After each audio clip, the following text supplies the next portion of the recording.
Tupac Amaru Shakur. A name that echoes through time, immortalized not only in music but in the hearts of millions.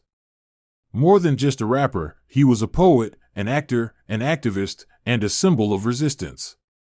His lyrics painted vivid pictures of struggle, inequality, and the harsh realities of life in America. But on September 7, 1996, at just 25 years old, Tupac was shot multiple times in a drive-by shooting in Las Vegas, Nevada. 6 days later, on September 13, 1996, he succumbed to his injuries. His murder sent shockwaves through the music industry and remains one of the most infamous unsolved crimes in history.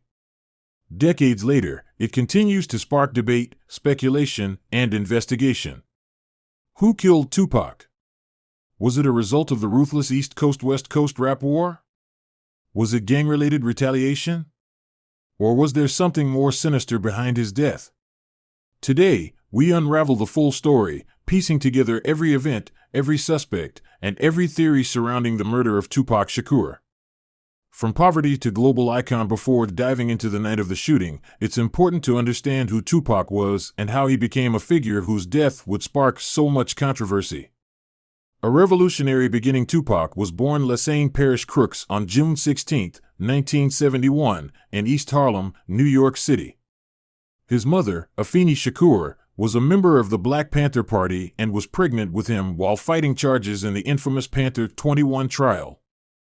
She later changed his name to Tupac Amaru Shakur after an 18th-century Peruvian revolutionary.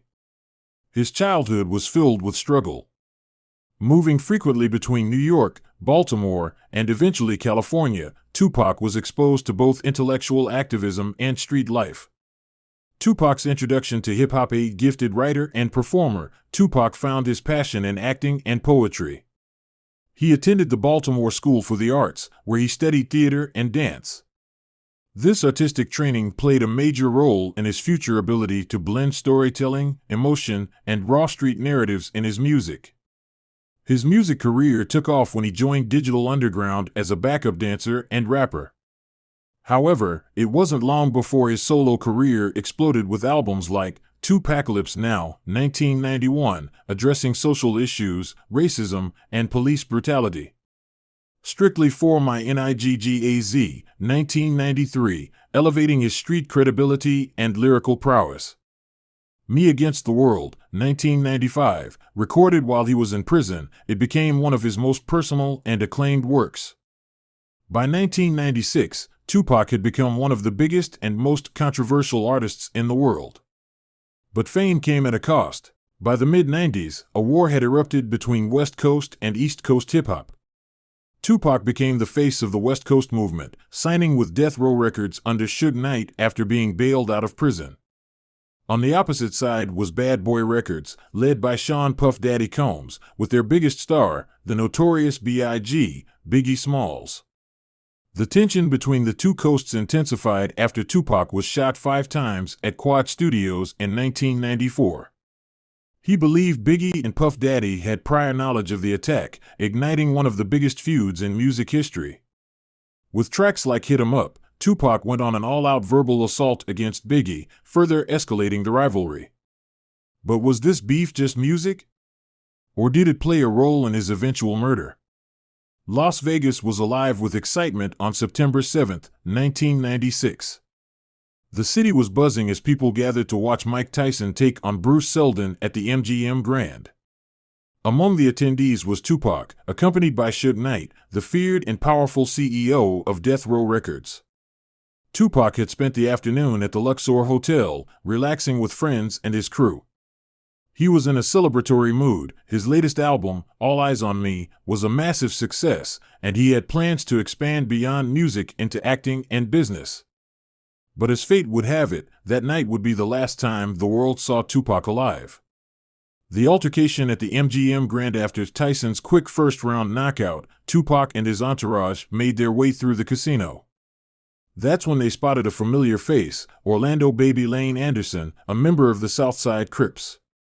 Just weeks before, Anderson had allegedly robbed a Death Row associate in Los Angeles. When Tupac saw him, he charged forward and began punching Anderson.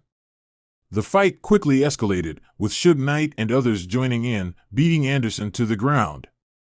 The entire altercation was captured on the MGM Grand security cameras, footage that would later become a crucial piece of evidence. But what seemed like just another street fight would soon lead to deadly consequences. After the fight, Tupac and Suge left the MGM Grand and returned to Suge's Las Vegas home before heading out for the night. They planned to attend a Death Row Records after-party at Club 662. Tupac, dressed in a white shirt and black jeans, climbed into the black BMW 750i sedan driven by Suge. They hit the Las Vegas Strip, cruising with the windows down, blasting music. At 11:10 p.m., the car stopped at a red light on Flamingo Road and Covell Lane. A white Cadillac pulled up on the right side of their vehicle. Then, gunfire erupted. 14 shots were fired. Tupac was hit 4 times, one bullet striking his chest, puncturing his right lung. Suge, though grazed by a bullet fragment, sped off, trying to escape. He eventually lost control of the car and was stopped by police near the intersection of Harmon Avenue. Police arrived and found Tupac bleeding heavily but still conscious.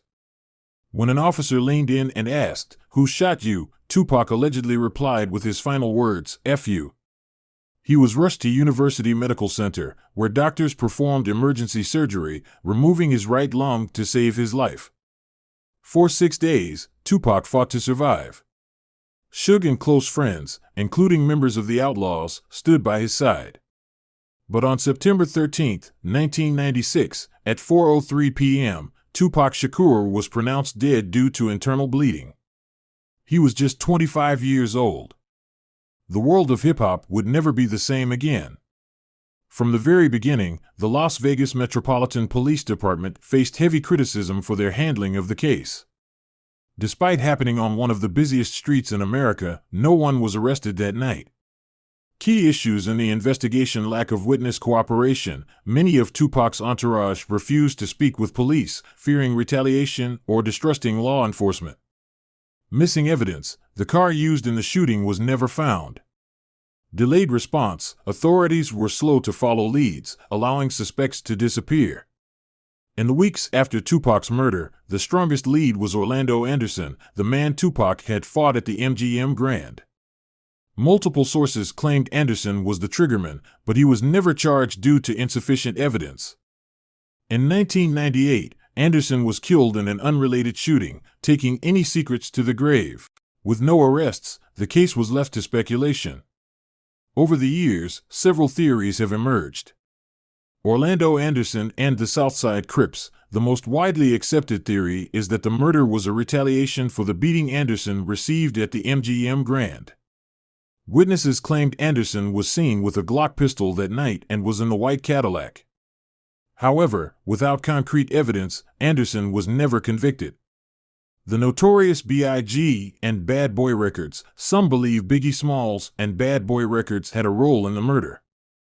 A controversial FBI report once suggested that Biggie paid Crips gang members to kill Tupac. However, this claim was later debunked. Suge Knight and Death Row Records. Some believe Suge Knight may have orchestrated the hit. Why? Because Tupac planned to leave Death Row Records and start his own label. Suge, who controlled Tupac's music and profits, may have seen this as a threat. However, critics of this theory argue that Suge wouldn't have arranged a murder while sitting in the same car as the target. Government conspiracy. A more far-fetched theory suggests that Tupac was assassinated by the U.S. government due to his influence and ties to the Black Panther Party. While there is no direct evidence, some believe his political views and activism made him a target. The 2023 arrest. For nearly 3 decades, Tupac's case remained unsolved. That changed in September 2023, when Dwayne Keefe D. Davis was arrested and charged with murder. Who is Keefe D.? A former Southside Crip, he was Orlando Anderson's uncle. He was in the Cadillac the night Tupac was shot. In multiple interviews and his 2019 book, he admitted involvement in the murder, saying he provided the gun. Las Vegas police used his own words against him, building a case for his arrest.